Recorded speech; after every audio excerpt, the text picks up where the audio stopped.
Ladies and gentlemen, we in Realville, we're the rugged frontier people. We're the underdogs. We're the risk takers. We celebrate strength. We love competition and the roar of the crowd, because that spirit is what built this country.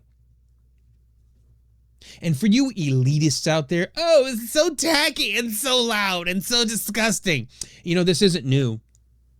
Teddy Roosevelt, you know, the larger-than-life Rough Rider, literally had boxing and wrestling matches inside the White House. And by the way, he participated.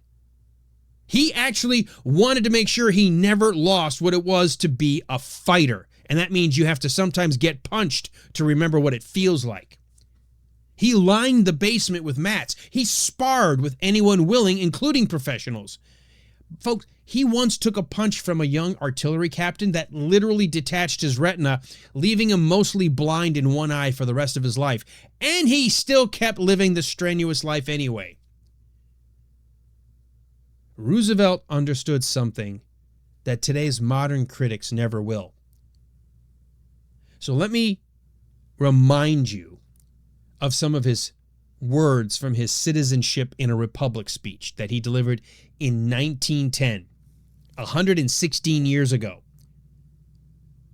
The passage is called Man in the Arena, like the guys on the front lawn or the south lawn of the White House in the cage fighting.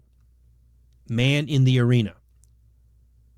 I think every American, if you've never heard this, should not only listen to the words, but commit it to memory. Teddy Roosevelt said, "It is not the critic who counts.